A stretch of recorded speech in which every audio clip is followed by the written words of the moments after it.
So it turns out women want a baby after seeing another woman have a baby. This could be the same kind of feeling you get when a coworker buys a Porsche. You lose all good judgment and then decide that you want one as well. Then you realize that a Porsche is actually really expensive and that you're too old to pick up chicks anyway. Okay, as much as I don't want to get into religion because it turns the comment section into a shitstorm, I really couldn't resist. Especially after seeing some of the comments that you showed. So Stephen Hawking comes out with a book and the creationists are up in arms. Hey creationists, try to keep the mental midgets from commenting. They're not doing you guys any favors. Creationists tend to get extremely defensive when you say anything at all that may indicate that there's no God. The fear of dying and the possibility that there could be nothing afterwards is just a little too much for many people to handle.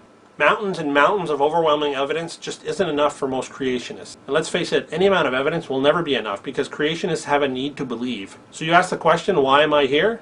Well, I actually have the answer. My parents had sex, and the sperm that was me was quicker than the million of other competitors that it was racing against. I won, and the prize that I got was life. Now I liken life to a merry-go-round. Everybody who's born gets one ride on the merry-go-round. While riding the merry-go-round, you have two choices. You can just enjoy the ride, or you can spend all your time worrying about what's going to happen when you get off. So with that, I would say, enjoy the ride, people. Just be thankful that you got the opportunity to even take the ride. Make the most of it. And if it turns out when you die that there's nothing, that we are simply just carbon-based life forms, then you'll die knowing that you lived a full life. Now with all the possible gods in the world, there is a possibility that A, there is no God, or B, that you're worshiping the wrong one. The ultimate act of ignorance is blaming Hawking's disability on the fact that he doesn't believe in God. There are plenty of people of faith with a myriad of illnesses. Can anybody explain why God decided to make them sick? The truth is, if you believe in God, then you believe He created everything, including all of the terrible diseases in the world. So then I gotta ask, why? If you want to take someone, why don't you just do it in their sleep? Why make them endure extreme suffering first?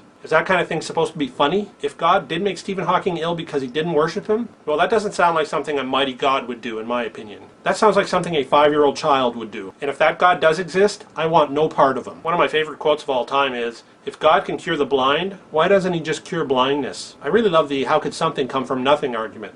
Despite the fact that it's been argued against successfully numerous times. Creationists love to hold on to that one because, let's face it, they don't have any real evidence to argue with. Did something come from nothing? Science can explain our origins and its theory on how it all began. That theory is based on evidence. Saying if you can't prove it, then there must be a God is the most ridiculous counter-argument I've ever heard. Besides that, how do you know it's your God? How do you know it's not a committee of gods? Most people don't say, oh, I believe in a higher power. So instead of talking about some higher power, they identify God as their God and to disregard all other gods in the world. It's amazing to me how each of the religions seems to have their own idea of God, and they don't believe anybody else's idea of God. Now, I personally can't prove that there aren't any gnomes. Does that mean that they exist? Until you can prove to me that they don't exist, I'm going to say they do. I can produce as much evidence of gnomes as you can of God. And don't tell me that the Bible is proof of God. I could write a holy book as easily as anybody else with the ability to write. And of course, the other real question is, if something came from nothing, then who created God? And who created the Creator? And so on. Anyway, that's all I have. Thanks for watching. I'm sure my comment section is going to go straight to hell.